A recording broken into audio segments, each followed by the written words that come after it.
Hello everyone, कैसे हैं आप सब। I hope you guys are good.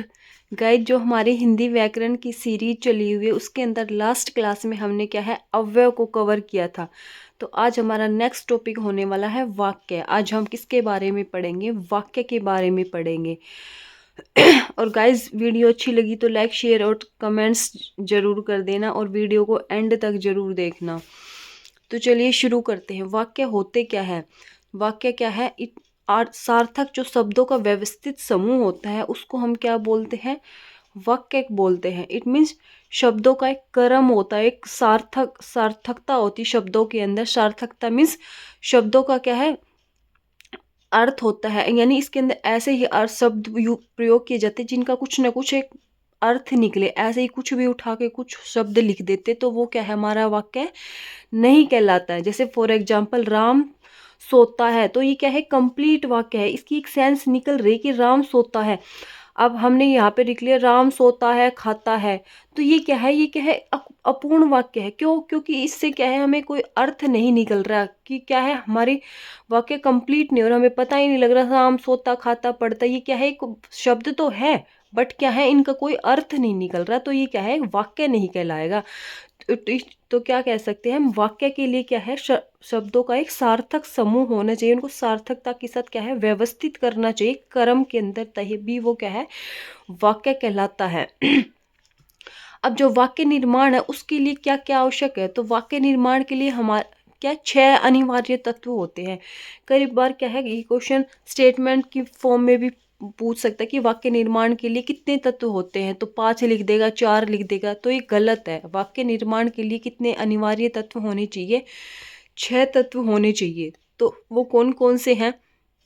सार्थकता, इट मीन्स वाक्य के अंदर हम क्या है, अर्थपूर्ण शब्दों का प्रयोग करेंगे तभी वो वाक्य कहलाएगा, अदरवाइज वह वाक्य नहीं होगा। अब हम बिना जिन शब्दों का अर्थ नहीं है उनको भी लिख देते, कख कप कख पख, ये क्या है, शब्द तो है क्योंकि इनका निर्माण भी क्या है, वर्णों से मिलके हो रहा, बट क्या है, इनका कोई अर्थ नहीं निकल रहा। अब जैसे उदाहरण देखो, हरीश खाना खाता है, तो ये क्या है, एक अर्थपूर्ण शब्दों का प्रयोग हमने इस वाक्य के अंदर किया है, तो इसके अंदर क्या है, सार्थकता है।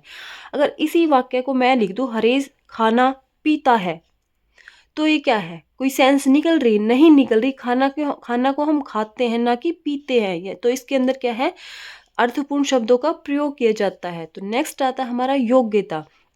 योग्यता में क्या होता है कि पदों को एक निश्चित अर्थ होता है। जैसे हरीश पौनी, अगर पानी को हम पौनी पीता है, ये क्या है, कोई इसका अर्थ निकल रहा है? नहीं निकल रहा। तो हरीश पानी पीता है, तो ये क्या है, योग्यता होगी कि पदों का एक निश्चित अर्थ होना चाहिए। ऐसे ही अपनी मर्जी से कुछ भी उठा के नहीं लिख देना। नेक्स्ट आता है आकांक्षा। आकांक्षा क्या होता है? जानने की इच्छा बनाना, जानने की इच्छा बनाए रखना। जैसे एग्जाम्पल से को, खिलाड़ी अंतिम गेंद पर, अब इस वाक्य को मैंने यहीं पे छोड़ दिया, मान लो यहीं पे छोड़ दिया, इसको आगे पूरा नहीं किया, तो क्या है इसके अंदर, खिलाड़ी अंतिम गेंद पर, क्या भाई अंतिम गेंद पर क्या हुआ, कुछ तो बताओ इसके बारे में। इट मीन्स जानने की इच्छा है बंदे के अंदर कि इस वाक्य को पूरा तो करो, इसमें क्या है आगे, अंतिम गेंद पर क्या हुआ, तो वो क्या है, खिलाड़ी अंतिम गेंद पर बाहर हुआ, बाहर हो गए, तो ये क्या है, वाक्य पूरा हो गया। नेक्स्ट आता है हमारा निकटता, यानी शब्दों को क्या है, एक निश्चित दूरी पर लिखा जाना चाहिए। अब जैसे यहाँ पे मैंने राम लिख दिया, यहाँ राम लिखा, फिर यहाँ पे लिख दिया हॉकी, यहाँ लिख दिया खेलता है, तो ये क्या है, निश्चित दूरी नहीं, कभी यहाँ कुछ लिख दिया वहाँ कुछ लिख दिया, मतलब क्या है, इनको एक निश्चित क्रम में एक निश्चित दूरी पर हम लिखते हैं तभी एक वाक्य कहलाता है। जैसे राम हॉकी खेलता है, तो ये क्या है कि इन शब्दों के बीच क्या है, निश्चित दूरी है, निकट है, ये सेम डिस्टेंस पे है, तो ये क्या है, हमारा वाक्य कहलाता है।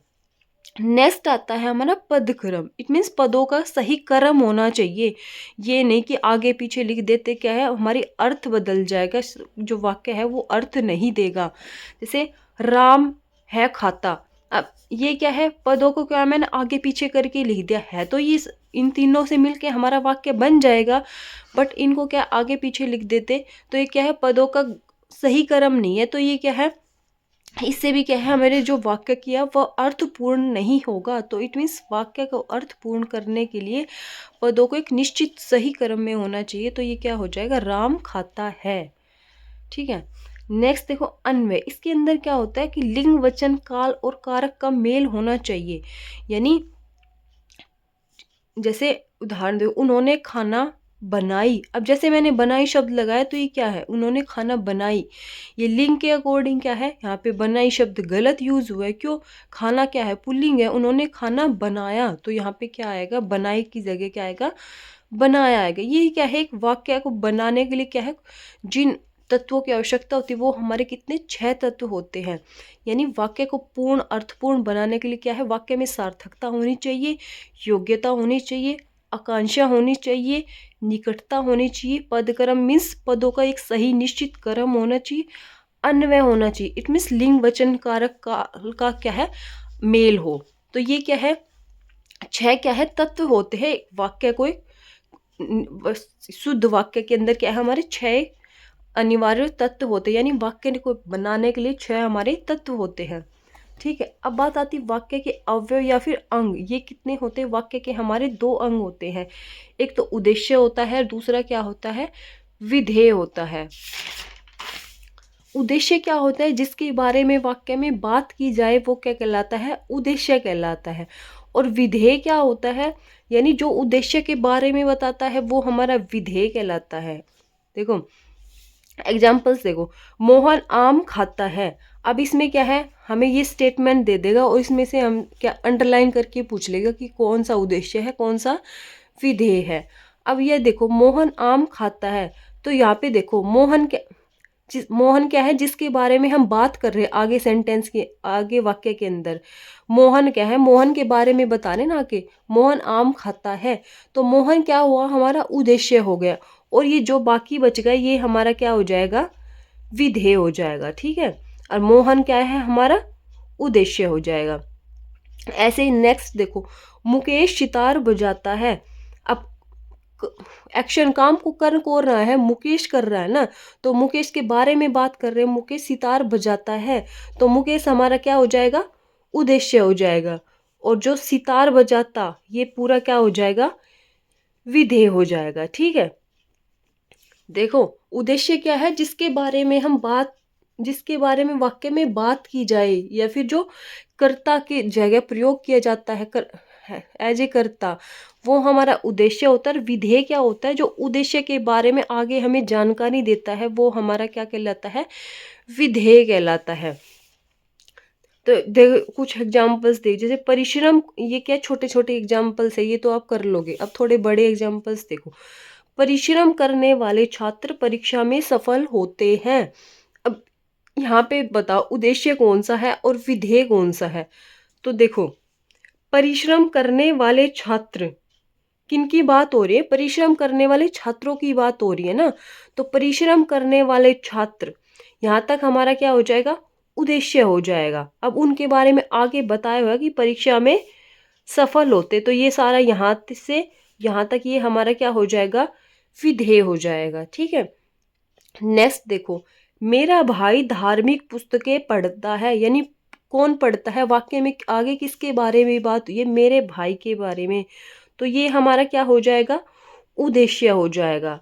आगे क्या है, उद्देश्य के बारे में बताया गया कि जो मेरा भाई है वो क्या पढ़ता है, धार्मिक पुस्तकें पढ़ता है। तो ये हमारा क्या हो जाएगा, विधेय हो जाएगा। नेक्स्ट है, रंग बिरंगे फूल सभी का मन मोह लेते हैं। तो इसमें उद्देश्य कौन सा है और विधेय कौन सा है। देखो जो रंग बिरंगे फूल है ये क्या है, उद्देश्य। क्यों, क्योंकि आगे इन्हीं के बारे में बताया गया ना, जो रंग बिरंगे फूल है वो सभी का मन मोह लेते हैं। तो ये हमारा हो जाएगा विधेय। और रंग बिरंगे फूल है ये क्या हो जाएगा, हमारा उद्देश्य हो जाएगा। आई थिंक उद्देश्य और विधेय क्लियर हो गया होगा। उद्देश्य वो होता है जो जिसके बारे में वाक्य में आगे बात की जाए वो हमारा उद्देश्य। और जो विधेय क्या होता है, जो उद्देश्य के बारे में बताता है वो क्या है, विधेय होता है। अब बात आती है वाक्य के भेद की। ये तो वाक्य के अंग थे, जो कितने होते हैं, दो होते हैं, उद्देश्य और विधेय। अब आते हैं वाक्य के भेद। वाक्य के जो भेद है वो, उनको हम क्या है, दो प्रकार से वर्गीकृत करते हैं। एक तो रचना के आधार पर करते हैं और एक अर्थ के आधार पर। जो रचना के आधार पर वाक्य के भेद होते हैं वो कितने होते हैं, तीन होते हैं। सरल वाक्य, संयुक्त वाक्य और मिश्र वाक्य। और जो अर्थ के आधार पर वाक्य के भेद होते हैं वो कितने होते हैं हमारे, वो होते हैं 8। साधारण वाक्य, निषेध वाक्य या फिर नकारात्मक वाक्य, जिस जो क्या है, नहीं की सेंस देता है। फिर आता है आज्ञावाचक, जिसमें क्या है, आज्ञा, प्रार्थना, आदेश होता है। फिर आता है प्रश्नवाचक, जिसमें क्या है, प्रश्न पूछा जाता है। फिर आता है विस्मयवाचक। विस्मयवाचक मीन्स जो क्या है, हमारी मन की भावनाओं को व्यक्त करने के लिए प्रयोग किए जाते हैं, वो आते हैं विस्मयवाचक। इच्छावाचक, इट मीन्स अपनी इच्छा जाहिर करने के लिए इच्छावाचक वाक्य का प्रयोग किया जाता है कि भगवान करे तुम पढ़ लिख कर बड़े आदमी बनो, भगवान तुम्हारी लंबी उम्र करे। ये क्या है, इच्छावाचक हो गए। फिर आता है संकेतवाचक। संकेतवाचक में क्या है, इसमें क्या है, एक आश्रित उपवाक्य होता है, एक प्रधान उपवाक्य होता है, ठीक है। फिर आता है संदेह। संदेह मीन्स संभावना की बात होती है, ठीक है। तो सबसे पहले हम रचना के आधार पे जो वाक्य होते हैं उसके बारे में पढ़ेंगे। तो रचना के आधार पर क्या है, वाक्य कितने प्रकार के होते हैं, 3 प्रकार के होते हैं।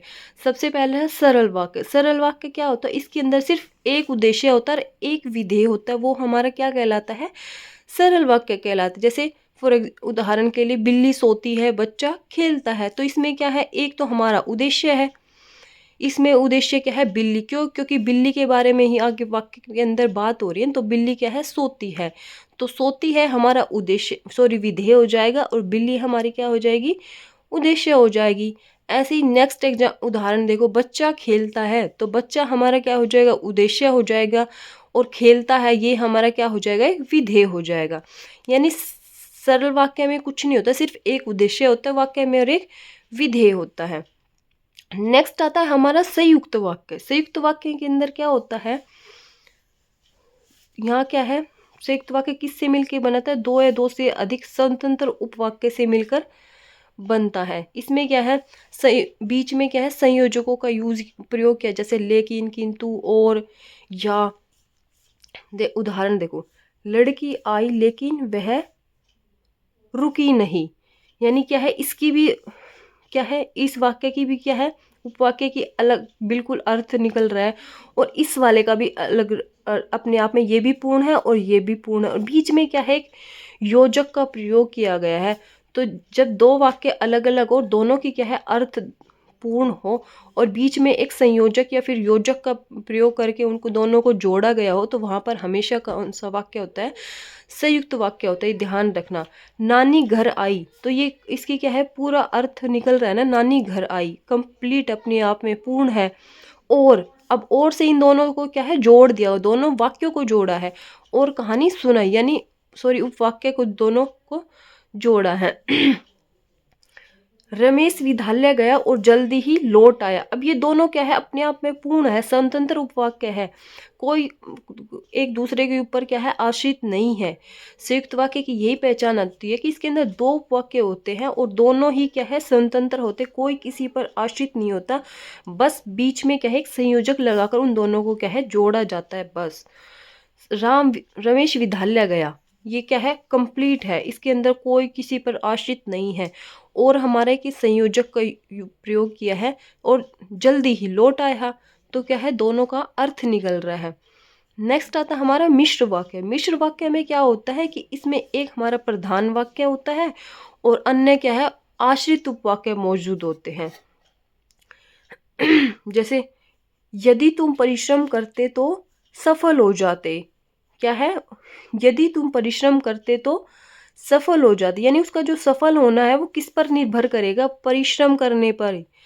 यानी कि तू परिश्रम करते तो तुम सफल होते, तो उसने परिश्रम नहीं करी तो वो सफल नहीं हुआ।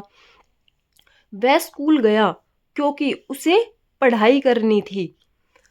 ये किस पे डिपेंड है, वह स्कूल गया, ये क्या है, हमारा मुख्य वाक्य है। क्यों, क्योंकि उसे पढ़ाई करनी थी। पढ़ाई करने वाली जो बात है वो किस पर डिपेंड होगी, स्कूल पर। ऐसे यदि तुम परिश्रम करते तो सफल होते, तो ये क्या है, हमारी मुख्य या फिर प्रधान वाक्य है। यदि तुम परिश्रम करते तो सफल हो जाते। मैं जानता हूँ कि तुम अच्छा गाते हो, तो इसके अंदर क्या है, दो वाक्य है, और जो दूसरा वाला है एक क्या है, एक प्रधान उपवाक्य है और दूसरा आश्रित है। यानी दूसरा वाला क्या है, प्रधान वाक्य के अंदर क्या है, निर्भर करता है, ये है मिश्र वाक्य। नेक्स्ट आता है हमारा अर्थ के आधार पर। जो अर्थ के आधार पर वाक्य होते हैं वो कितने प्रकार के होते हैं, 8 प्रकार के होते हैं। फर्स्ट है हमारा विधानवाचक। इसके अंदर क्या है, कुछ नहीं होता, सिंपल सिंपल बता रहा होता है कि एक साधारण सा वाक्य होता है विधानवाचक के अंदर। इसको हम साधारण वाक्य भी बोल सकते हैं, जैसे राम एक होशियार छात्र है। नेक्स्ट आता है निषेधवाचक। निषेधवाचक में क्या है, नकारात्मक है, जैसे वह रोहतक नहीं जाएगा, वह स्कूल नहीं जाएगी, आज बारिश नहीं होगी। इसके अंदर ज़्यादातर नोट की सेंस वाले वाक्य आएंगे निषेधवाचक के अंदर, ठीक है। नेक्स्ट आता है हमारा प्रश्नवाचक। प्रश्नवाचक में क्या है, हमें क्या है, साइन मिलेगा प्रश्नवाचक का, और ये इसमें क्या है, प्रश्न पूछा जाएगा, तुम कहाँ जा रहे हो, क्या आप मंदिर जाओगे, तुम क्या पी रहे हो, तुम क्या खा रहे हो, वह कहाँ जा रहा है, तो ये सब क्या है, प्रश्नवाचक है। नेक्स्ट आता है हमारा आज्ञावाचक वाक्य। इसके अंदर क्या है, कोई आज्ञा होती है, कोई आदेश होता है, जैसे दरवाजा बंद कर दो, आप चुप रहिए, यहाँ शोर मत करो, ये क्या है, आज्ञा या फिर आदेश देते, तब क्या है, आज्ञावाचक वाक्य होता है हमारा। आप बैठिए, ऐसे। फिर आता है विस्मयवाचक। विस्मयवाचक के ये क्या है, ये हमने क्या है, अव्यय के अंदर भी पढ़ा था। तो इसके अंदर क्या है, कुछ शब्द होते हैं जो अचानक मन से उत्पन्न होते हैं, किसी भी आश्चर्य को देखकर, या फिर अचानक से हमारे अंदर सडन फीलिंग उत्पन्न होती है, तो वो क्या है, विस्मयवाचक। जैसे अरे वाओ, शाबाश, छी, ये क्या है, विस्मयवाचक। इसके अंदर क्या मिलेगा, इन शब्द के बाद हमें क्या है, विस्मय सूचक का क्या है, चिन्ह मिलेगा। जैसे अरे के बाद ये साइन लग रहा है ना विस्मय सूचक का, अरे यह क्या हो गया, शाबाश, बहुत अच्छे, अरे इतनी लंबी रेलगाड़ी, वाह कमाल की जोड़ी है। तो ये क्या है, विस्मय सूचक वाक्य के अंदर आएंगे। नेक्स्ट आता है हमारा इच्छावाचक। इच्छावाचक में क्या होता है कि हम अपनी इच्छा को दिखाते कि भगवान तुम्हारी लंबी उम्र करे, ईश्वर तुम्हें जल्दी से सफल करे, ईश्वर करे तुम बहुत बड़े आदमी बनो। ये क्या है, इच्छा होती है, आदमी अपनी इच्छा जाहिर करने के लिए इन वाक्यों का प्रयोग करता है। नेक्स्ट आता है हमारा संकेतवाचक। संकेतवाचक के अंदर क्या होता है, इसके अंदर भी क्या है, एक बात दूसरी पर क्या है, निर्भर होती है। अगर बारिश होती तो फसल अच्छी होती, तो बारिश फसल का अच्छे होना किस बात पर डिपेंड कर रहा है, बारिश के ऊपर। तो अगर बारिश होती तो क्या, फसल अच्छी होती, थोड़ा जल्दी उठते तो बस नहीं छूटती। ये क्या है, इसमें एक जो बात है वो दूसरी बात पर क्या है, निर्भर कर रही है। फिर नेक्स्ट आता है हमारा संदेहवाचक। संदेहवाचक में क्या है, इसमें क्या है, संभावना होती है, शायद आज वर्षा हो, संभवतः वह मान जाए, शायद मैं कल बाहर जाऊं। तो देखो अब तक हमने क्या पढ़ा उसका एक बार सम अप कर लेते हैं। वाक्य, सबसे पहले देखो वाक्य की क्या परिभाषा होती है। यानी शब्दों का एक सार्थक जो समूह होता है उसको हम क्या बोलते हैं, सार्थक, या फिर एक व्यवस्थित जो क्रम होता है शब्दों का उसको क्या बोलते हैं, हम वाक्य बोलते हैं। ठीक है, अब वाक्य के निर्माण के लिए कितने अनिवार्य तत्व होते हैं, 6 अनिवार्य तत्व होते हैं। यानी क्या है, सार्थकता होनी चाहिए शब्दों के अंदर, उनका एक पदक्रम होना चाहिए, उनके अंदर एक योग्यता होनी चाहिए, निकटता होनी चाहिए, अन्वय होना चाहिए।